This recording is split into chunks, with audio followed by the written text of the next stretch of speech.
بسم اللہ الرحمن الرحیم۔ سورہ مبارکہ والعصر، اللہ اپنے اس کلام میں عصر مصطفیٰ کی قسم کھا رہا ہے۔ عصر مصطفیٰ حضرت آدم سے لے کر اور حضرت ابو طالب تک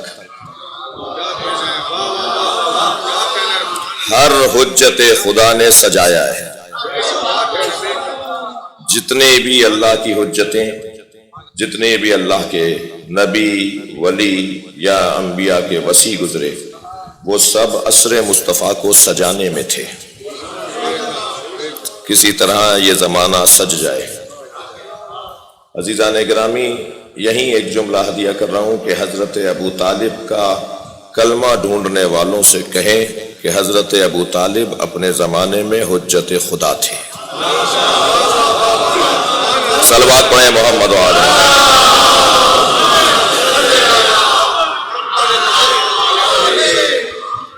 ناصر اسلام ابو طالب، ابو طالب، ابو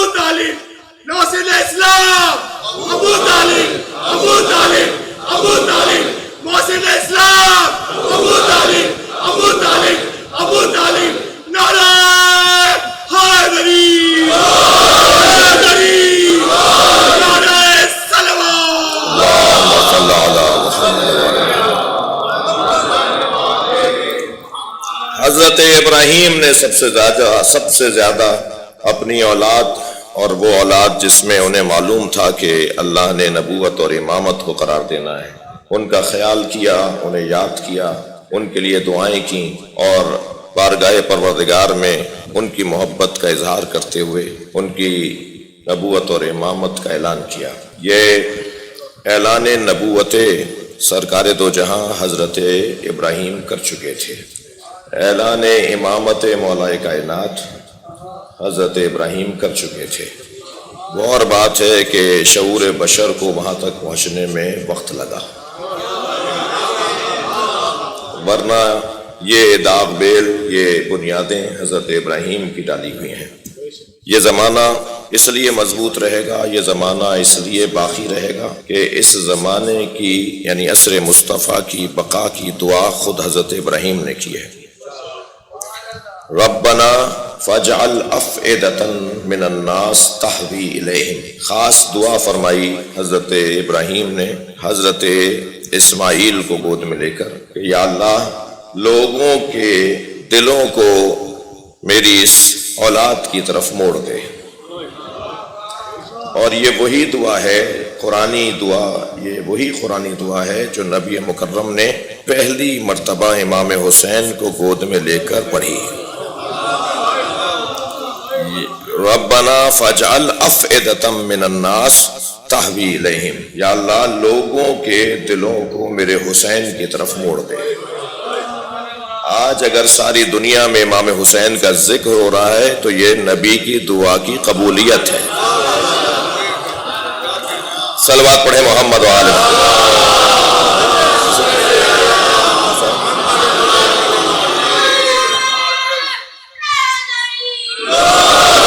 میں نے پہلی یا دوسری مجلس میں عرض کیا تھا کہ یہ بھی دیکھنا ہوگا کہ تحریکیں زندہ کیوں کر رہ سکتی ہیں۔ کسی شخصیت کا نام اگر زندہ رہتا ہے تو وہ کسی خاص بناوٹی اور مصنوعی عمل سے ممکن نہیں ہے، اس لیے کہ مصنوعی عمل کی عمر بہت کم ہوتی ہے، یہ کچھ دن کے بعد دم توڑ دیتا ہے۔ اصلی کوئی اور چیز ہے جس کی وجہ سے تحریکوں کی عمریں لمبی ہوتی ہیں، بانیان تحریک کو یاد کیا جاتا رہتا ہے۔ وہ چیزیں کہ جو اصلی محرک ہیں کسی چیز کی بقا، کسی بھی نظریے کی بقا کی، ان میں سب سے پہلا عنوان ارادہ پروردگار ہے۔ اگر اللہ چاہے گا تو یہ زندہ رہیں گے، اگر اللہ چاہے گا تو یہ نظریہ باقی رہے گا، اور اللہ چاہتا ہی نہیں ہے جب تک کہ بندہ خود نہ چاہتا ہو، لہذا اس کو اپنے عمل میں سچا اور صادق بنانا اپنے آپ کو لازم ہوگا، جس کی بنیاد پر پھر اللہ کی چاہتیں بھی اس کے ساتھ ہو جائیں گی۔ تو پہلا سبب، آج مجھے اطمینان ہے کہ آپ کو بہت جلدی نہیں ہے، پہلا سبب کسی بھی تحریک کی بقا کا وہ ارادہ پروردگار ہے. دوسرا سبب خود انسان کی وہ نیت ہے، وہ اس کا کردار ہے، وہ اس کا عمل ہے کہ جس کی وجہ سے وہ زندہ رہتا ہے. لہذا خود قرآن میں ہی ہمیں اس کی رہنمائی ملتی ہے. ان الذین آمنوا وعملوا الصالحات سیجعل لهم الرحمن ودا. جو صاحبان ایمان اور صاحبان کردار ہوتے ہیں، پھر ان کے لیے رحمان دلوں میں محبت ڈال دیتا ہے. یعنی میں اور آپ اگر مومن اچھے ہو جائیں اور صاحب کردار اچھے ہو جائیں تو پھر اللہ کا کام ہے کہ لوگوں کے دلوں میں ہماری محبت ڈال دے. جب کسی نے میرے معصوم امام مولا امام جعفر صادق علیہ السلام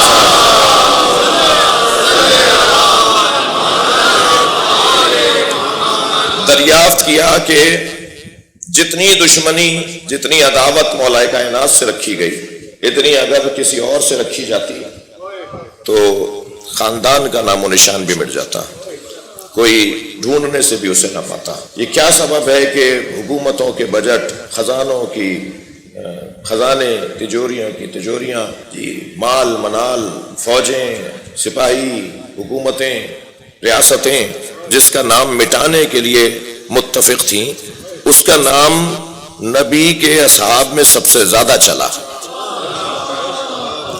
نبی کے چاہنے والوں میں، نبی کے ساتھیوں میں سب سے زیادہ جس کا نام چلا کہ آج 1400 سال گزرنے کے بعد معتبر دانشوران اہل سنت یہ کہتے ہیں ما وردا فی حق احد من الصحابہ کما وردا فی حق علی بن ابی طالب. یعنی اتنا کچھ جس کے خلاف کیا گیا ہو، اتنا کچھ جس کے خلاف کوششیں ہوئی ہوں، ان کے لیے آج یہ اتفاق ہے کہ جو کچھ علی کی عظمتوں میں نقل ہوا ہے، بیان ہوا ہے، تمام صحابہ کو ملا کر بھی ان کی شان میں بیان نہیں ہوا.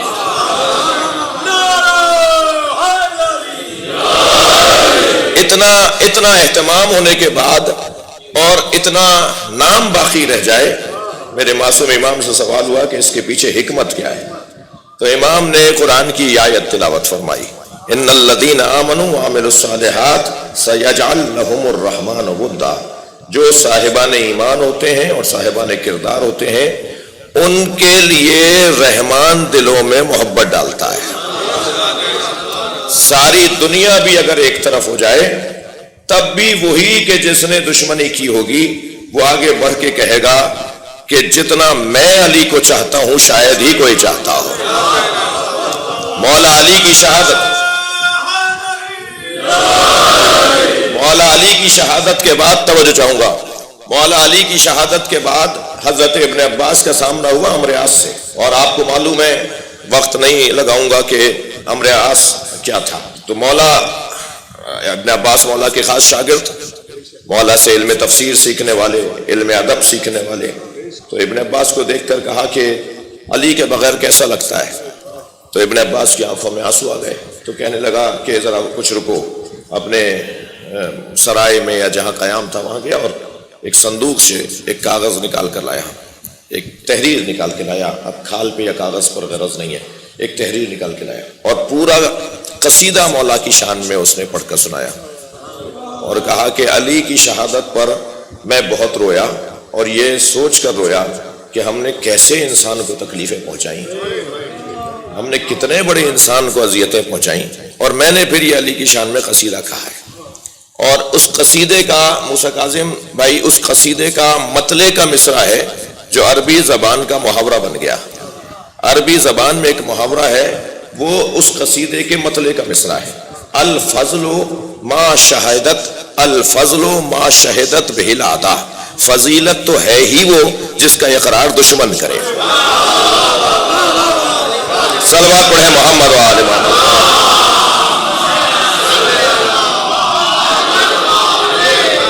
اس سے بہتر و بلند صلوات رضی.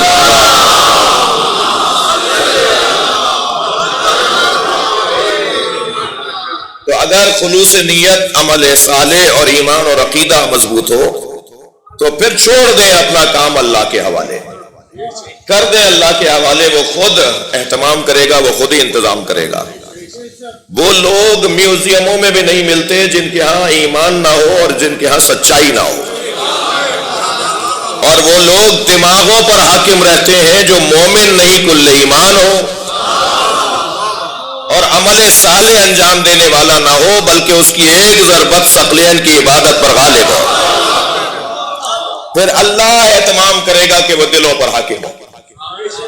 یہ جو ذکر اہل بیت اور ذکر علی اور اولاد علی، کربلا والوں کا ذکر اس انداز سے حاکم ہے، اس کے پیچھے ان کا ایمان اور ان کا عمل صالح ہے۔ ظاہر ہے آپ کا میرا ہمارے حساب سے ہے، ان کا ان کے حساب سے ایمان اور عمل صالح ہے۔ تو یہ طے ہوا کہ اگر ایمان اور عمل صالح روشن اور واضح ہو تو، اور سچا اور واقعی ہو تو، پھر وہ تحریکیں باقی رہتی ہیں، زندہ رہتی ہیں۔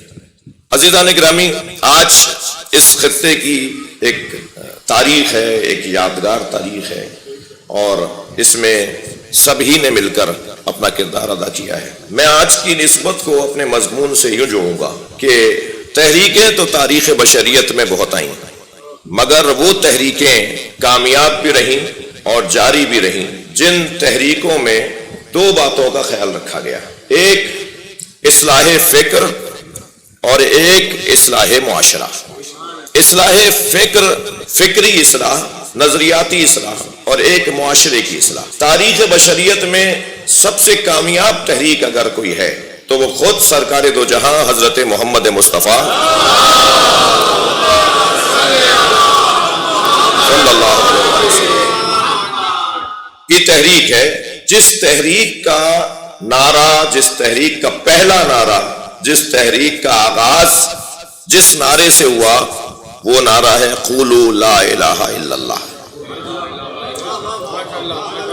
یہ لا الہ الا اللہ کا تحریک مصطفی کا نعرہ ہے، اور یہ جو لا الہ الا اللہ کا نعرہ ہے، یہی نعرہ ہے عزیزوں کہ جو تحریک کو زندہ رکھے ہوا ہے۔ فکری اصلاح اور معاشرتی اصلاح ترتیب میں ایسے ہی ہے جیسے میں نے بیان کیا، پہلے فکری اصلاح ہوگی اور پھر معاشرے کی اصلاح ہوگی۔ غور فرمائیں گے، برا یزید تھا، شارب الخمر یزید تھا، معلن بالفسق یزید تھا، قاتل نفس محترمہ یزید تھا، مگر حسین یزید کی اصلاح کرنے نہیں نکلے۔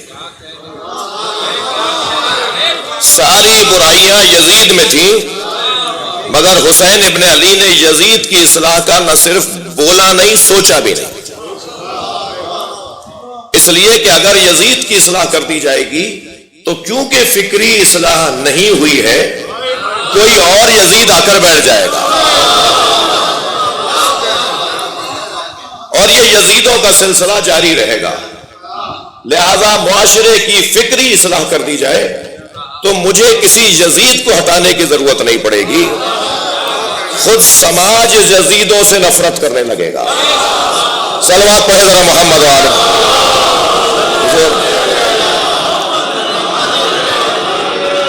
دقت چاہوں گا عزیزان گرامی، میں جن مفاہیم کو آپ کی توجہات کا شکر گزار ہوں۔ حضرت ابراہیم بت خانے میں جا کر بت توڑائے، اپنے چچا کا کارخانہ بند نہیں کروایا۔ حضرت ابراہیم کے چچا کا تو بت سازی کا کارخانہ تھا، وہ کارخانے میں بت بنا کر، پھر یہ کارخانہ تھا، پھر ان سے 50 دکاندار لے جاتے تھے، مختلف دکاندار لے جاتے تھے، اور وہ جو ٹھیکیدار اور وہ جو کانٹریکٹ پہ، اور تمہیں کتنے چاہیے اور تمہیں کتنے چاہیے، کس شہر میں کتنے بت پرانے ہو گئے، نئے بھجوانے ہیں۔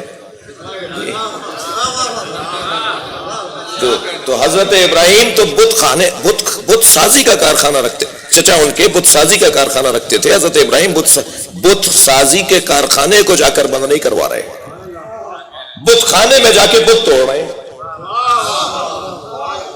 اس لیے کہ اگر حضرت ابراہیم نے کارخانہ بت سازی بند کروا دیا تو جب تک معاشرے کی طلب رہے گی کارخانے چلتے رہیں گے۔ بڑی عنایت اگر آپ کی توجہ آپ میرے ساتھ ہے، کیونکہ معاشرہ بت مانگ رہا ہے، سماج بت مانگ رہا ہے، یہ کارخانہ بند ہوگا تو دوسرا کھلے گا۔ تو مجھے بت خانہ، بت سازی کا کارخانہ بند نہیں کروانا، مجھے طلب ختم کرنی ہے تاکہ رسد بند ہو جائے۔ گئے جا کر بت خانے میں سارے بتوں کو توڑ دیا حضرت ابراہیم نے، اور ایک بڑے بت کے گلے میں اسے نہیں توڑا، اور اس کے گلے میں کلہاڑی لٹکا دی، جس کلہاڑی سے کسی بت کے پیر توڑے تھے، کسی کے ہاتھ توڑے تھے، کسی کی آنکھ پھوڑی تھی، کسی کی ناک کاٹی تھی، کسی کا کان کاٹا تھا۔ حضرت ابراہیم نے ان سارے بتوں کو ناقص اور عیبدار بنا کر اور ایک بڑے بت کے گلے میں کلہاڑی لٹکا دی۔ اچھا، موقع کی بھی تلاش میں تھے کہ کبھی یہ باہر تو جائیں۔ یہ تہوار منانے، عید تھی، کوئی تہوار کا دن تھا، یہ سارا شہر باہر گیا ہوا تھا۔ بعض اوقات ہر کام مجمع میں نہیں کیا جاتا، کبھی آپ کو موقع کو بھی دیکھنا ہوگا کہ یہ صحیح موقع ہے کہ اب کام کیا جائے۔ اب جب یہ واپس آئے تو بت خانے میں پہنچے اپنی عادت کے مطابق اور روایت کے مطابق، تو دیکھا کہ سارے بت ٹوٹے ہوئے ہیں اور ایک بڑے بت کے گلے میں کلہاڑی لٹکی ہے۔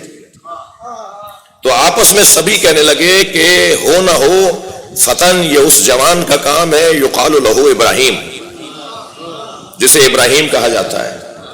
آپ کی سماعتیں میرے ساتھ ہیں، آپ کی توجہ مجھے آمادہ کر رہی ہے کہ ایک جملہ دیا کروں۔ جس وقت حضرت ابراہیم نے بت توڑے تھے، جوان نہیں تھے، مگر سارا معاشرہ انہیں جوان کہہ رہا تھا۔ یہ قرآن کی زبان میں فیصلہ ہو گیا، جوان اسے نہیں کہتے جو 24 سال کا ہو۔ جوان بدن سے جوان نہیں ہوتا، نظریے اور شجاعت سے جوان ہوتا ہے۔ قرآن کہہ رہا ہے کہ ایک جوان کا کام ہے جسے ابراہیم کہا جاتا ہے۔ اور پھر بلا لیا حضرت ابراہیم کو دربار میں، نمرود کا دربار ہے، کہا ابراہیم یہ تم نے کیا ہے؟ جی۔ حضرت ابراہیم نے فرمایا اسی نے کیا ہوگا جس کے گلے میں کلہاڑی لٹکی ہے۔ اب وہ عمل شروع ہوا جو اصلاح فکر کا عمل ہے۔ اصلاح فکر جب تک نہیں ہوگی، اصلاح معاشرہ نہیں ہوگا۔ نظریات جب تک تبدیل نہیں ہوں گے، اعمال اور رفتار میں تبدیلی نہیں آئے گی۔ سوچ جب تک نہیں بدلے گی، عمل تبدیل نہیں ہوگا۔ دقت میرے ساتھ رہے۔ تو حضرت ابراہیم نے فرمایا یہ اسی نے توڑے ہوں گے جس کے گلے میں کلہاڑی لٹکی ہے۔ تو کہنے لگے وہ تو ناک پر بیٹھی مکھی نہیں جل سکتا۔ عجب نہیں اندر سے سوچا ہو کہ یہی تو تم سے گلوانا چاہتا تھا۔ جو ناک پر بیٹھی مکھی نہیں جل سکتا، وہ تمہارا خالق کیسے ہے، وہ تمہارا رب کیسے ہے؟ اور یہی جملہ جب حضرت ابراہیم نے بھرے دربار میں کہا، اور آپ دیکھیے جسے یہ یقین ہو کہ میرے پیچھے، میری پشت پر، میرے اوپر اللہ کی تائید حاکم ہے، تو وہ ہزاروں کے مجمع میں بھی اکیلا محسوس نہیں کرتا۔ وہ تنہا ہو بھی تو لشکر ہوتا ہے۔ سلام بھیجیے مولا علی پر، فرماتے ہیں لو اجتماع العرب علی قتالی، اگر سارا عرب مجھ علی کو قتل کرنے کے لیے جمع ہو جائے، لما ولیتو، پشت دکھا کر نہیں جاؤں گا، اکیلا بھی میدان میں لشکر سے مقابلہ کروں گا۔ وہ کون سی چیز ہے جو انسان کو حوصلہ عطا کرتی ہے؟ وہ اس کا نظریے میں سچا ہونا ہے، وہ اس کا اپنے عقیدے میں اور اپنی فکر میں پختہ ہونا ہے۔ نظریاتی طور پر مضبوطی جتنی بڑھتی چلی جائے گی، شجاعت بڑھتی چلی جائے گی۔ یہ بظاہر کانپتے ہوئے ہاتھ سے لکھے گا سلمان رشدی واجب القتل ہے، مگر ساری دنیا اس کا ساتھ دے گی، اس لیے کہ اس کا عقیدہ پختہ ہے، اس کے قلم میں اور اس کے کردار میں فرق نہیں ہے۔ توجہ کر لیا آپ نے؟ تو بہرحال حضرت ابراہیم سے خفا ہوئے، ناراض ہوئے، اور ان کی دانش میں اس کام پر حضرت ابراہیم کو سزا سنا دی گئی کہ آگ میں پھینک دیا جائے۔ اب اس منزل پہ زیادہ نہ رکوں کہ مشرکوں کا یہ پرانا فیصلہ ہے، جو اللہ کا انکار اور دشمنی اور مخالفت کرے اس کا انجام آگ ہے۔ وہ اور بات ہے کہ مصداق میں کوئی غلطی پر ہے اور مصداق میں کوئی حق اور حقیقت پر ہے۔ حضرت ابراہیم نے اس لیے بت خانے میں جا کر بت توڑے تاکہ اب بت مانگنے کی عادت کم ہو، آہستہ آہستہ کارخانہ خود ہی بند ہو جائے گا۔ امام حسین یزید کی اصلاح کرنے نہیں جا رہے، برا یزید ہے مگر حسین جا رہے ہیں۔ انما خرجت لطلب الاصلاح فی امت جدی، میں اپنے نانا کی امت کی اصلاح کرنے جا رہا ہوں، اور امت کی کوئی برائی نہیں بیان فرمائی امام نے۔ تو امت میں برائی نہیں تھی مگر اصلاح امت کی ہو رہی تھی. وہ اس لیے کہ نمازیں تو تھیں، روزے تھے، عبادات تھی، حج ہو رہا تھا، مولا حج چھوڑ کر آئے تھے. یہ جو سارا عالم اسلام عبادتوں میں مصروف تھا، یہ عملی طور پر تو ٹھیک تھے مگر فکری طور پر بھائی خواجہ معین الدین چشتی رحمت اللہ علیہ نے جو 4 مصرے کہے ہیں وہ یوں ہی نہیں کہے. شاہ است حسین سنے ہوئے ہیں مگر نتیجہ لیجئے گا. شاہ است حسین، بادشاہ است حسین، جی دی است حسین، دی پناہ است حسین. یہاں تک تو کوئی خاص بات نہیں ہے اس معنی میں کہ جی کوئی سمجھانا پڑے اور کوئی لمبی تقریر کرنا پڑے. شاہ است حسین، بادشاہ است حسین، جی انہوں نے اپنی عقیدت کا اظہار کیا. دی است حسین یہ بھی ٹھیک ہے اور دین کو پناہ دینے والے ہیں یہ بھی ٹھیک ہے. مگر چوتھے مصرے کے اندر جو عزیز حسین جملہ ہے، حسین مصرے کے اندر حسین جملہ ہے، فرماتے ہیں کہ سرداد نداد دست در دست یزید، یہ تیسرا مصرع. اور چوتھے میں فرماتے ہیں حقا کے بنا لا الہ. جی ضرورت شعری تھی جو آدھا کلمہ پڑھا. جی موسیٰ کاظم صاحب حیدرآباد سے خاص طور پہ تشریف لائے ہیں. شعراء کرام بیٹھے ہیں، صاحبان ادب بیٹھے ہیں. شعراء یہ کرتے ہیں کہ جی ضرورت شعری کی وجہ سے اور وزن کے خیال کی وجہ سے بعض اوقات تصرفات کر رہے ہوتے ہیں. جی لیکن یہاں خواجہ معین الدین چشتی رحمۃ اللہ علیہ کیا کر رہے ہیں؟ حقا کے بنا لا الہ. کلمہ تو لا الہ نہیں ہے، کلمہ تو لا الہ الا اللہ ہے. اگر انہوں نے پورا کلمہ باندھا ہوتا مصرے میں تو بحر طویل ہو جاتی. بحر 3 مصرے ایک بحر میں اور چوتھا مصرع بحر سے نکل جاتا، ذرا زیادہ لمبا ہو جاتا تو ساری دنیا کہتی جی شعر نہیں کہہ پائے اتنا بڑا اللہ کا ولی. اور چوتھے مصرے کے اندر تو انہوں نے کیا ضرورت شعری کی وجہ سے ایسا کیا ہے؟ نہیں. کلمے کے 2 حصے ہیں، ایک اصلاح فکر ہے، ایک اصلاح معاشرہ ہے.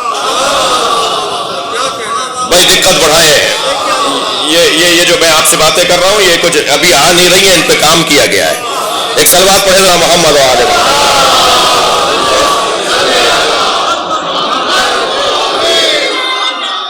کلمے کا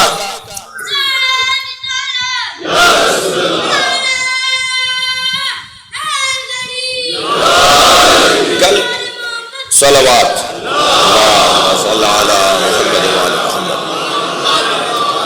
کلمے کا پہلا حصہ اصلاح فکر اور کلمے کا دوسرا حصہ اصلاح معاشرہ. پہلے حقا کے بنا لا الہ تو سمجھو، حسین ابن علی نے اصلاح فکر کی ہے.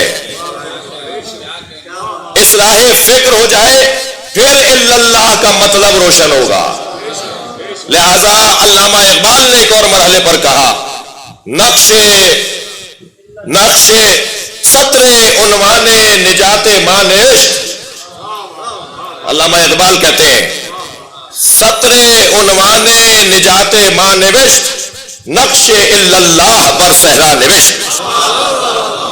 ایک اللہ کے ولی نے اصلاح فکر کا پیغام دیا کہ یہ بنام حسین ہے، اور ایک مفکر نے اور فلسفی نے اصلاح معاشرے کا پیغام دیا کہ یہ بھی حسین ابن علی کی خدمت ہے. اور وہ خدمت یہ ہے کہ اللہ کو جب سمجھیں گے جب غیر الہ کا انکار تو کریں. اگر آمادہ ہے تو جملہ عدیہ کر رہا ہوں. عزیزان گرامی اسلام شناسی ممکن ہی نہیں ہے جب تک کہ کفر شناسی ہو. کفر شناسی کے بغیر اسلامی شناسی کا کوئی مطلب ہی نہیں. پہلے پہچانو کہ کفریہ طاقتوں کا مزاج کیا ہے، اور پھر جب کفریہ طاقتیں روشن ہو جائیں گی تو پھر الہی طاقت خود بخود روشن ہوتی چلی جائے گی. والعصر ان الانسان لفی خسر، قسم ہے عصر مصطفیٰ کی انسان خسارے میں ہے.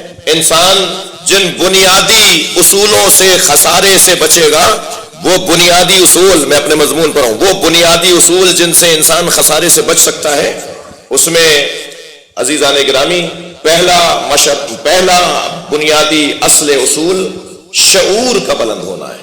شعور کا بلند ہونا ہے. تحریکوں میں وہ تحریک کامیاب اور وہ تحریک سچی جس میں بانیان تحریک شعور اور فکر کی اصلاح کے لیے اہتمام کریں. حادثتاً قوموں کو لے کے چلنا، ایشوز پر، مسائل پر سیاست اور قیادت کرنا. صلوات پڑھے ذرا محمد والے.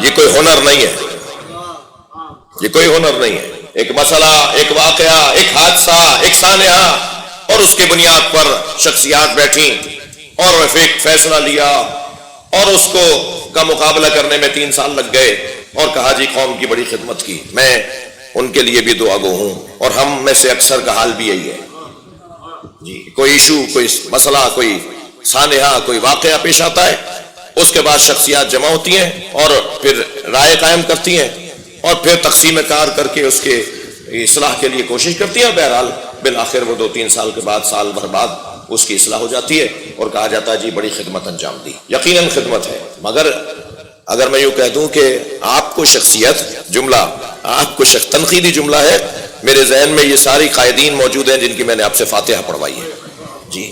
عزیزان گرامی، تو یوں کہہ دوں کہ پھر آپ کو شخصیت، آپ کو قیادت، آپ کو قیادت، آپ کو شخصیت آپ کی صلاحیتوں نے نہیں دی بلکہ سانحات نے دی ہے. تو دعا کرتے رہیے، سانحات ہوتے رہیں اور آپ کی شخصیت بنتی رہے. یہ کوئی ہنر نہیں ہے، یہ کوئی ہنر نہیں ہے. ہنر یہ ہے کہ خود سے کوئی منصوبہ بندی ہو. آپ نہ رہیں، بھائی تھک کر نہیں سنیں گے، آپ نہ رہیں مگر آپ کی تحریک زندہ رہے. آپ نہ رہیں مگر آپ کا نظریہ زندہ رہے. مجھے بتائیے کیا قائد اعظم مر گئے؟ اور زندگی کسے کہا جاتا ہے؟ کیا علامہ اقبال کی رحلت ہو گئی؟ اور زندگی کسے کہا جاتا ہے؟ کیا آیت اللہ خمینی کی رحلت ہو گئی؟ زندگی انسان کی نظریے کی بنیاد پر ہے. وہ نہ ہو مگر اس کا نظریہ چل رہا ہو، یہی اس کی حیات ہے. عزیزان گرامی، بنیادی اصول، سب سے پہلا بنیادی اصل وہ معاشرے کی فکری اصلاح ہے. شعور سماج اتنا بلند ہو جائے کہ اسے حقیقت لا الہ الا اللہ سمجھ میں آنے لگے، اور اس بظاہر چھوٹے کلمے کے اوپر، جو ظاہری طور پہ چھوٹا اور مختصر کلمہ ہے، اس پر اپنی بنیاد رکھے، اور انسان کی زندگی، اس کی رفتار، اس کے اعمال اتنے طیب و طاہر ہو جائے کہ اس کا عمل صالح بن جائے.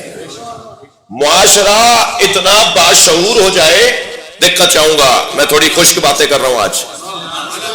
معاشرہ اتنا باکمال ہو جائے، توجہ، کہ حق اور حقیقت کو اپنی ثقافت بنا لے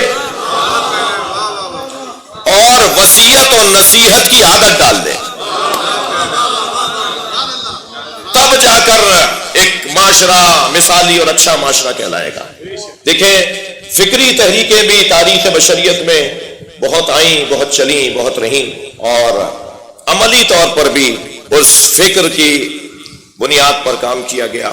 فکری تحریکوں میں اگر ہم بعد کی تحریکیں لیں، یعنی تاریخ بشریت میں نبی مکرم سے پہلے کی تحریکیں اور نبی مکرم کے بعد کی تحریکوں میں اگر لیں، تو فکری تحریکوں میں کبھی ہمیں امام غزالی نظر آتے ہیں اور کبھی جمال الدین افغانی نظر آتے ہیں. یہ فکری تحریکوں کے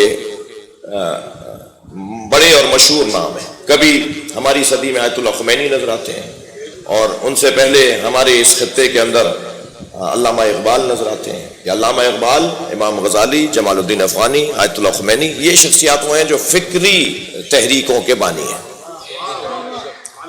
نظریات بدلنے والے لوگ، سوچ بدلنے والے لوگ جی، اور نظریات میں پختگی لانے والے لوگ. یہ بڑا نام ہے ان لوگوں کا، بڑا کام ہے ان لوگوں کا. ہم جب ان کے اشعار پڑھتے ہیں تو ایک ایک مصرع ہمارے اندر تبدیلی لے کر آ رہا ہوتا ہے، بہتری لا رہا ہوتا ہے. یہ فکری تحریکوں کے بانیان ہیں. اور جو عملی تحریکوں کے اور اصلاح معاشرہ کے بانیان ہیں، ان میں حضرت زید شہید ہیں، ان میں حضرت مختار ہیں، صلوات پڑھنے ذرا محمد.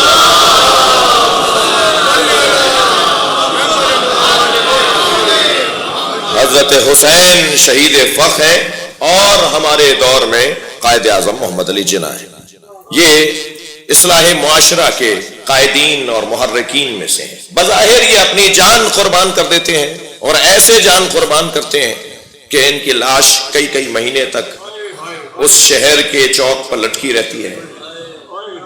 کئی کئی دن تک دفنانے کے لیے اجازت نہیں ہوتی، مگر آج ان کا مزار لوگوں کے دلوں میں بنا ہوا ہے.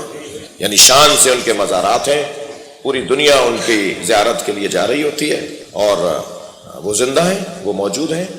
اس وقت میں انہوں نے تکلیف اٹھا لی، وقت گزار دیا. جی مجھے تو کوئی چٹکی بھر کر اگر مجھ سے کہلوانا چاہے تو شاید کہہ دوں جی، لیکن ان کے اعضاء کو بریدہ کیا جا رہا ہوتا تھا، ان کو اذیتیں دی جا رہی ہوتی تھی، مگر یہ اپنے نظریے پر قائم رہتے تھے. یہ لوگ صرف تقریر کر لینا، میں اپنے حصے کی بات کر رہا ہوں اور اپنے حصے کی بات کر رہا ہوں کہ سن لینا یہ بہت آسان ہے، مگر اس دور میں ان کے برابر میں کھڑے ہونا بھی، ان کے برابر میں کھڑا ہونا بھی آج اتنی مدت گزرنے کے بعد بھی مشکل ہے. جی یہ جو کونوا مع الصادقین کی آیت ہے نا، یہ میں فضائل کے باب میں تو بڑے سج کر اس کو بڑے دھج کے ساتھ اسے بیان کروں گا، آپ بھی اچھا نعرہ لگائیں گے، لیکن کونوا مع الصادقین بڑا مشکل کام ہے. سچوں کے ساتھ چلنا ہر ایک کے بس کی نہیں ہے. جی ایک قدم بھی آگے نہیں چل پاتے. جی مسلم گلی کے موڑ تک پہنچے تھے کہ تنہا ہو گئے تھے سچوں کے ساتھ، جبکہ مسلم سچوں کی طرف سے بھیجے گئے تھے. میرے مولا حسین فرماتے ہیں جو شخص میرے ساتھ چلنا چاہتا ہے، ہدیہ لے لیجئے، جو شخص میرے ساتھ چلنا چاہتا ہے، من کانا بادلا فینا فلیرحل معنا، فلیرحل معنا، جو ہمارے ساتھ مجھ حسین کے ساتھ چلنا چاہتا ہے وہ سب سے پہلا کام تو یہ کرے کہ اپنی ذات کی نفی کرے. یہ جو ذات کی پرستش ہے نا، یہ حسین کے ساتھ نہیں چلنے دے گی. جی اب ایک انہوں نے نظریاتی بنیادیں ڈالی، شاید کسی میدان میں، شاید کسی مشکل مرحلے میں، عملی مرحلے میں ان میں سے بعض لوگ نہ آئے ہوں، لیکن نظریاتی طور پر انہوں نے بنیادیں ڈالی. عزیزان گرامی، تحریک پاکستان کے دو، میں اپنی دانش میں جو میں سمجھا ہوں، تحریک پاکستان کے دو بنیادیں ہیں تحریک پاکستان کی. اگر ان دو بنیادوں کو دہرایا جاتا رہے تو جیسے پاکستان بنا تھا ایسا پاکستان ہو سکتا ہے. وہ تحریک پاکستان کی دو بنیادی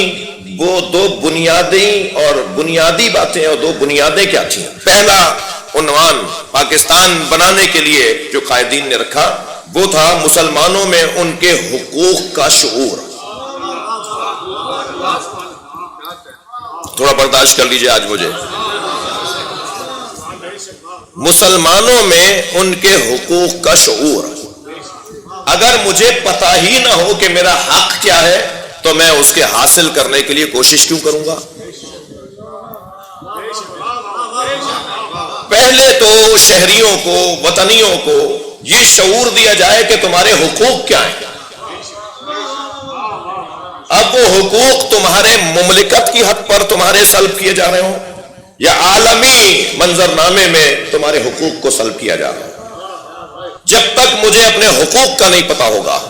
عزیزان گرامی، بات تو آج 14 اگست 75ویں یوم پاکستان پہ میں کر رہا ہوں، لیکن یہ دونوں فارمولے جو ابھی آپ کی خدمت میں عرض کر رہا ہوں، یہ مملکت کی سطح پر بھی اور قومی سطح پر بھی یہی مسئلے کا حل ہے. حقوق کا شعور. ہمارے مسئلے کیا ہیں؟ دوسرا، ان حقوق تک رسائی کے لیے، بحالی کے لیے اتفاق اور اتحاد امت کا شعور. دیکھیں، ایک شیعہ ممبر سے بات کر رہا ہوں. جی میرا مجمع اہل سنت بھی ہے، اور ہمیں ہمارے عزیز رات کو سچ ٹی وی کے دوست رات کو اس مجلس کو نشر بھی کر رہے ہوتے ہیں، تو سارے پاکستان کے لیے بات کر رہے ہیں. حقوق کا شعور اور حقوق کے حصول کے لیے اتفاق اور اتحاد کا شعور. اتحاد بین المسلمین میری مجبوری نہیں ہے،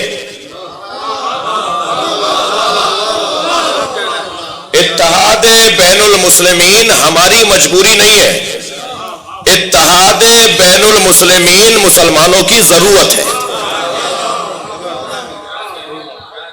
جب تک ہم سنی شیعہ اور اس سے بالاتر اسماعیلی بوہری، خبردار ہم غافل ہو جاتے ہیں پاکستان کے قیام میں۔ میں نے نام لیے، ابھی کوئی 6 نام لیے ہیں جو اسماعیلی اور بوہری مسلک کے سربراہ ہیں جنہوں نے پاکستان بنایا ہے۔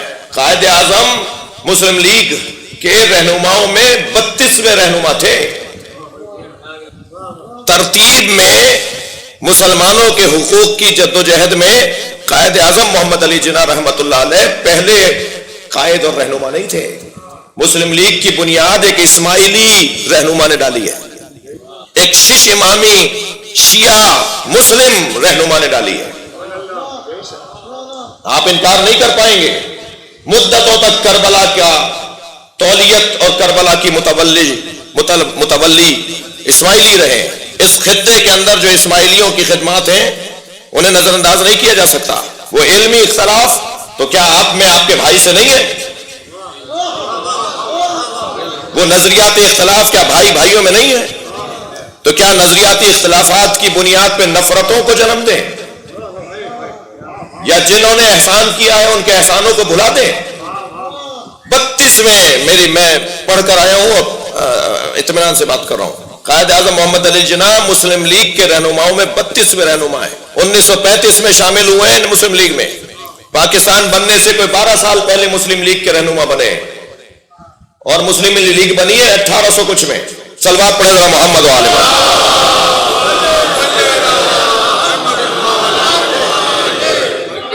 تو بات میری یہ تھی، اصلی عنوان یہ تھا کہ حقوق مسلمین کا شعور، مسلمانوں کے حقوق کا شعور، اور اتفاق اور اتحاد کا شعور۔ میں اپنے قبیلے سے تھوڑا سا گلہ کروں گا۔ میں جب اس ممبر پر بیٹھتا ہوں، میرے سامنے ہزاروں کی تعداد میں، بعض اوقات لاکھوں کی تعداد میں سننے والے ہوتے ہیں، تو میں بھول جاتا ہوں کہ میرے کسی کنایے سے، کسی اشارے سے، اور بعض اوقات تو صراحت سے کسی کی دل آزاری ہو رہی ہے۔ مجھے ٹھوک بجا کر بہت ہی اہتمام کے ساتھ، بڑے ہی اطمینان قلب کے ساتھ فدق کا مسئلہ پڑھنا ہے۔ اس ممبر سے مسئلہ فدق پڑھا جائے گا، اس ممبر سے ولایت علی کا دفاع ہوگا، اس ممبر سے خلیفہ بلا فصل ہونا علی کا ثابت کیا جائے گا۔ مگر کیا ان مضامین کو بیان کرنے کے لیے جملے اچھے نہیں ہو سکتے؟ صلوات پڑھے محمد و آل محمد۔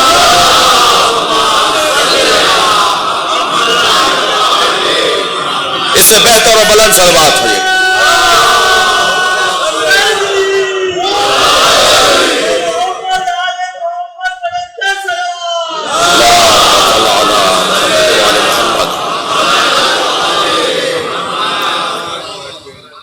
اتفاق اور اتحاد ہماری مسلمانوں کی ضرورت ہے۔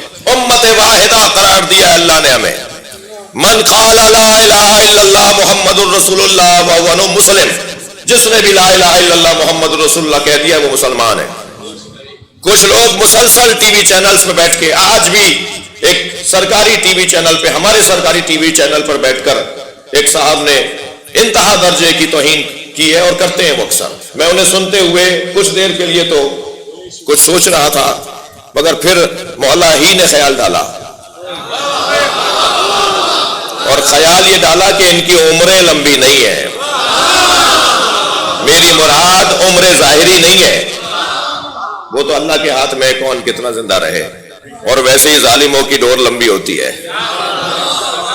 یہ لمبا جیتے ہیں ایسے بعض لوگ، مر کے ہی نہیں دیتے۔ صدام مر کے نہیں دے رہا تھا، ساری دنیا شیعہ ساری دنیا اس کے لیے بد دعا کر رہی تھی، اور اس کا دم ہی نہیں نکل رہا تھا جی۔ 40 سال تک امام حسین کے روزے پر زیارت نہیں پڑنے دی، 40 سال حاکم رہا ہے۔ تو ایسے لوگوں کی، حجاج ابن یوسف کی عمر بڑی لمبی رہی، اور کچھ لوگ بھی لمبے عمروں کے ہیں، میں نہیں عرض کرنا چاہتا، یعنی ظالموں میں ایک لمبی فہرست ہے۔ تو یہ مراد میری زندگی گزارنا نہیں ہے، بلکہ نظریے کی زندگی نہیں ہوتی۔ وہی جنہیں وہ سمجھا رہے ہوتے ہیں، سکھا رہے ہوتے ہیں، بتا رہے ہوتے ہیں نا، وہی جن کو وہ اپنا سمجھ کے ان کے سامنے نامناسب الفاظ ادا کر رہے ہوتے ہیں اور تنگ نظری کا اظہار کر رہے ہوتے ہیں، وہی سننے والا کہتا ہے کہ یہ ہمارے مفتی صاحب، یہ ہمارے مولانا صاحب، یہ ہمارے حضرت صاحب، یہ ہمارے مولانا صاحب وہ غلط کر رہے ہیں۔ دنیا مٹھی میں آ گئی ہے، یہ موبائل جو آپ کے ہاتھ میں، دنیا کے اس کونے سے اس کونے تک آج رابطہ ہو گیا ہے، کوئی بات کسی کی چھپی بھی نہیں ہے، اور بناوٹی باتوں کا اندازہ ہو جاتا ہے کہ یہ بناوٹی ہیں،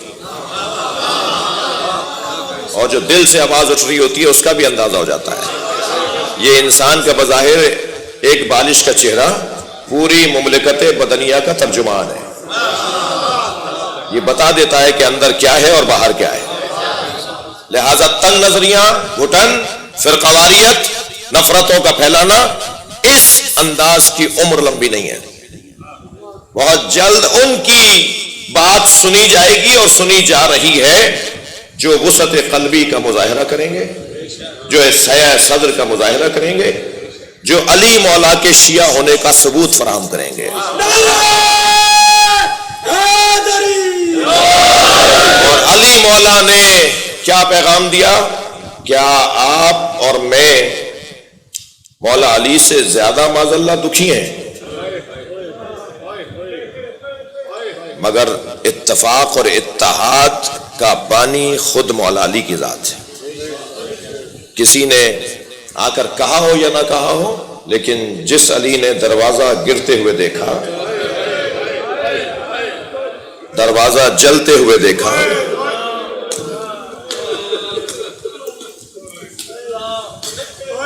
اس علی نے حقوق مسلمین کی خاطر اتفاق اور اتحاد کا عملی مظاہرہ پیش کیا ہے۔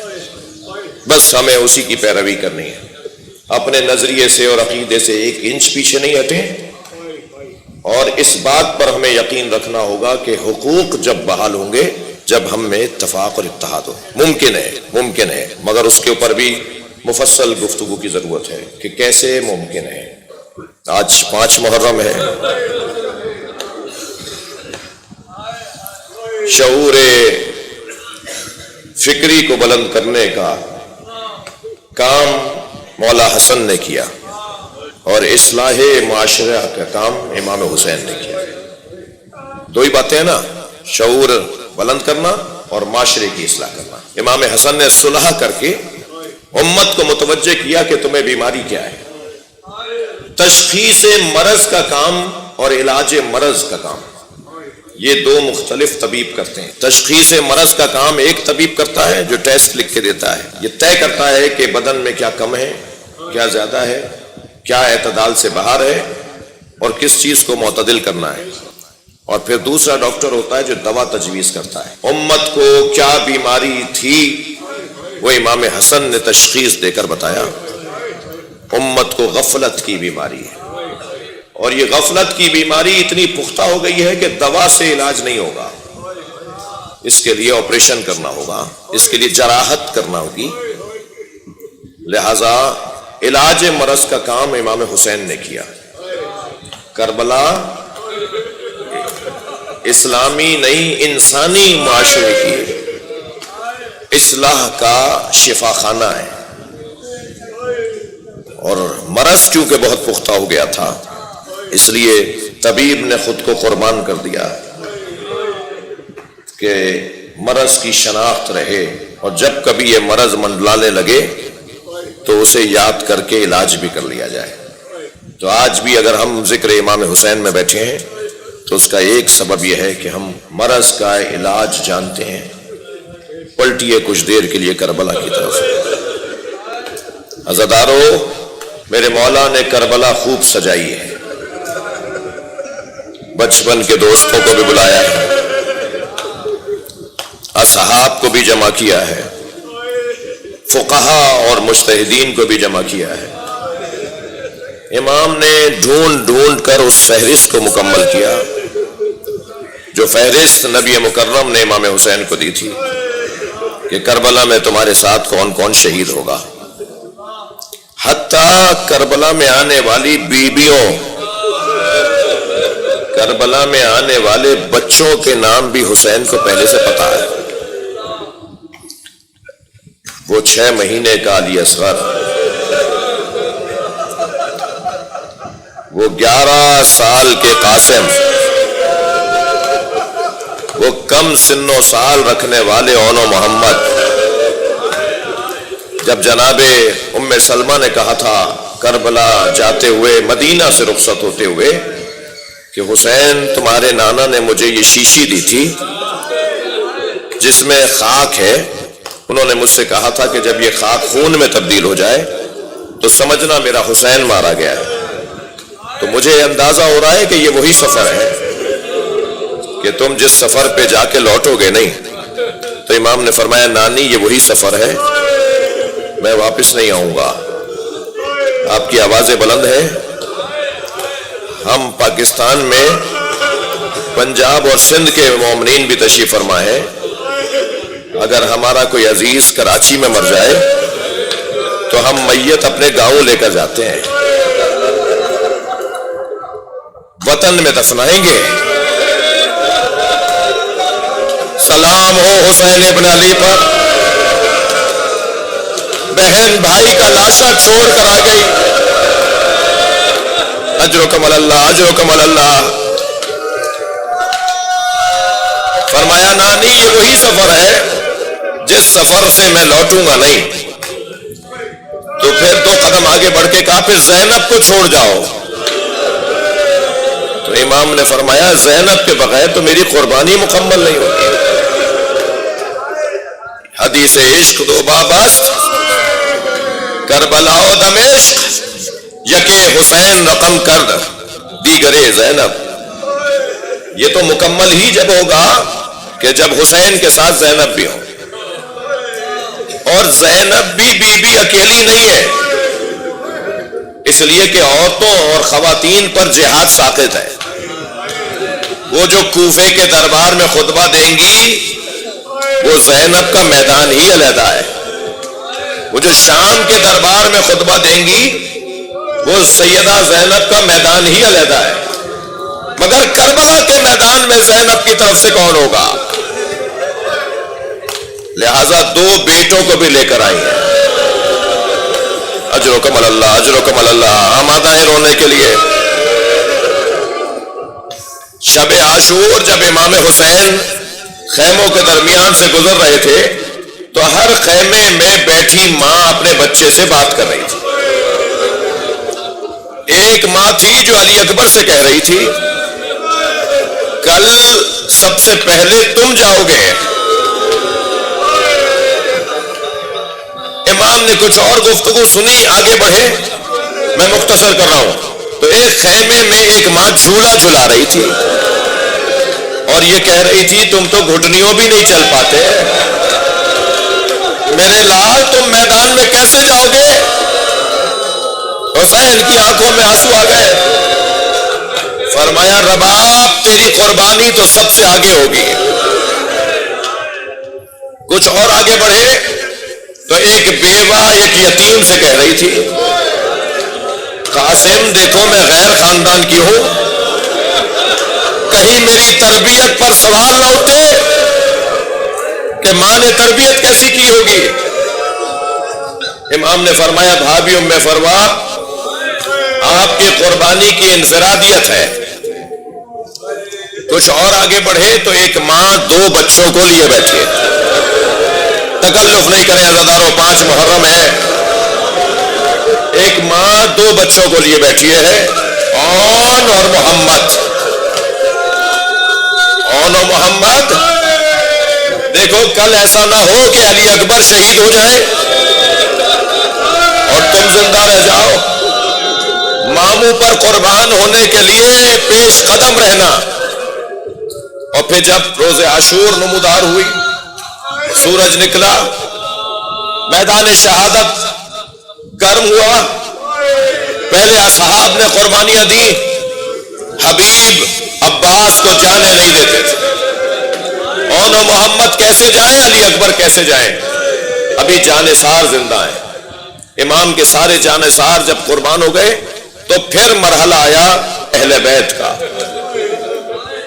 اور اہل بیت کا مرحلہ جب شروع ہوا عزاداروں تو تو ہر کچھ دیر کے بعد جناب زینب بچوں کو بلاتی ہیں، جاؤ جا کے ماموں سے کہو کہ ہمیں اجازت دے دیں، جاؤ جا کے ماموں سے کہو کہ ہمیں اجازت دے دیں۔ اور بچے جاتے ہیں اور امام حسین یہ کہہ کے لوٹا دیتے ہیں کہ تم میری بہن کی امیدوں ہو، تم میری بہن کی امیدیں ہو۔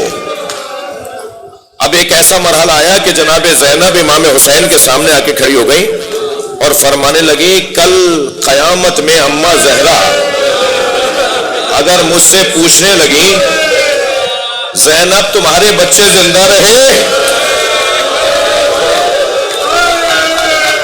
اجر و کمال اللہ، اجر و کمال اللہ۔ دونوں شہزادوں کو امام حسین نے تیار کیا، عباس آؤ، اون محمد کو تیار کرو۔ رکابیں بڑی تھیں، قد لمبے نہیں تھے، دراز نہیں تھے، رکابوں کو کاٹ کر پیروں تک پہنچایا گیا۔ دونوں شہزادوں کو آمادہ کر کے جناب زینب نے لباس رزمی پہنایا اور خیمے سے رخصت کرتے ہوئے جو نصیحت کی اسے میر انیس سے 2 مصروں میں باندھا ہے، تم کیوں کہو کہ شیر خدا کے ولی کے ہیں؟ میدان میں جا کر یہ مت بتانا کہ کون ہو، تم کیوں کہو کہ شیر خدا کے ولی کے ہیں، فوجیں پکار اٹھے کہ نواسے علی کے ہیں۔ اجر و کمال اللہ، اجر و کمال اللہ۔ دونوں بچوں کو آمادہ کیا امام حسین نے، حضرت عباس نے میدان کربلا کی طرف روانہ کیا۔ بہت گریہ ہو گیا، آج کی مجلس کا گریہ ہو چکا، مگر مجھے 2 منزلیں لینے دیجئے، 2 منزلیں لینے دیجئے۔ عزادارو، کسی نے آ کر جناب زینب سے کہا دونوں بچے لڑتے لڑتے نہر کی طرف گئے۔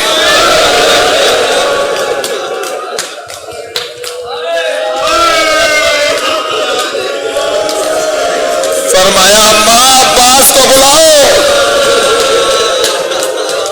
جناب عباس آئے، کہا عباس جا کے دونوں کو آواز لگاؤ کہ کہیں پانی نہ پی لے، حسین پیاسے ہے، سکینہ پیاسی ہے۔ اجر و کمال اللہ۔ جناب عباس، بیان کیا گیا ہے، جناب عباس گھوڑے پر بیٹھ کے میدان میں روانہ ہوئے۔ ایک شہزادہ ایک سمت پہ لڑ رہا تھا، دوسرا شہزادہ دوسری طرف دفاع کر رہا تھا کہ دونوں کو آواز دے کر کہا تمہاری ماں میری بیوی تمہارے بارے میں نگران ہے کہ کہیں نہر پہ جا کے پانی نہ پی لے۔ تو وہیں سے دونوں نے آوازیں لگائی، ماموں ہم پیاسے مارے جائیں گے۔ زخموں کی تاب نہ لا کر دونوں بچے گھوڑے سے گرے، آواز دی ماموں حسین مدد۔ حسین اس جانب روانہ ہوئے جہاں بچے گرے تھے، لاشیں اٹھا کر لائے۔ بس آخری جملے، مگر عزاداروں اون میں دم تھا، حضرت محمد کی شہادت ہو چکی تھی مگر حضرت اون میں بھی دم باقی تھا۔ ننھے ننھے ہاتھ اٹھا اٹھا کر کہہ رہے تھے ماموں آپ ہم سے راضی ہیں؟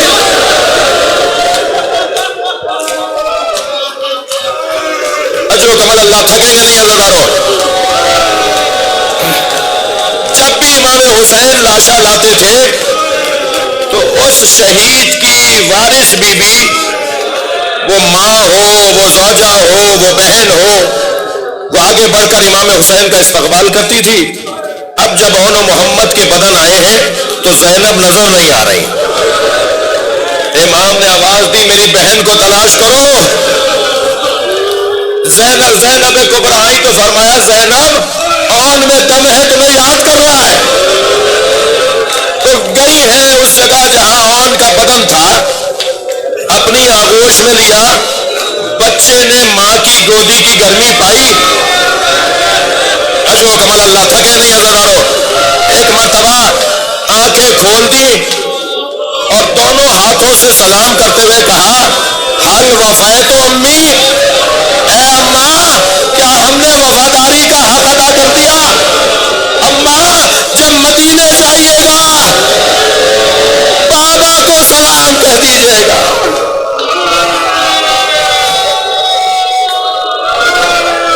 ماتم حسین